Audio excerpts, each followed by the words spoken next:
February should be the deadline. এর পরে হলে আপনি যে সম্মান নিয়ে এসেছেন এবং সমগ্র বিশ্বে আপনার যে সম্মান, সেই সম্মান ক্ষুণ্ণ হওয়ার সম্ভাবনা থাকবে।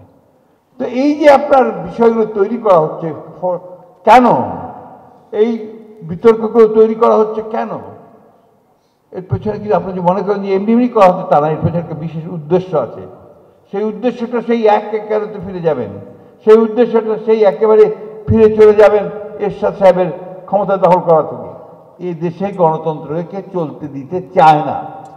একটা মহল আছে যারা বারবার গণতন্ত্রের গলা টিপে ধরে, এমনকি শেখ মুজিবুর রহমান এই কাজটা করেছেন, একদলের শাসন ব্যবস্থা করেছেন, তাই না?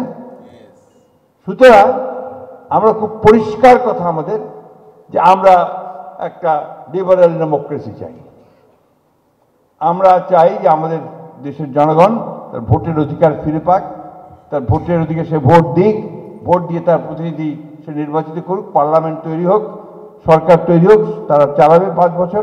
সেই 5 বছরে যদি তারা ব্যর্থ হয়, না পারে, আবার নির্বাচন হবে, নির্বাচনে জনগণ তাদেরকে বাদ দিয়ে দেবে, অন্য দলকে দেবে, তাই তো? তো এই জায়গাটা যেতে এত তর্ক বিতর্ক কেন? আমি কিন্তু বাইরে বারবার শুনেছেন আপনারা, আমি বারবার বলছি যে না, কাজ হচ্ছে, কাজ করছে, হচ্ছে। আমি বলবো না যে হচ্ছে না, অবশ্যই কাজ হচ্ছে, কিন্তু আমার মনে হয় আর দেরি করা অধ্যাপক ইউনূসের সরকারের জন্য সঠিক হবে না। ফেব্রুয়ারি শুড বি দ্য ডেডলাইন।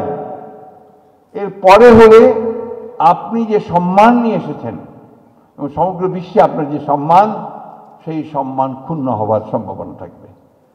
আমি আজকে খুব পরিষ্কার করে বলতে চাই যে আপনারা বিজ্ঞ আইনজীবী যারা এখানে আছেন, আপনাদের অবদান এই জাতি কোনোদিন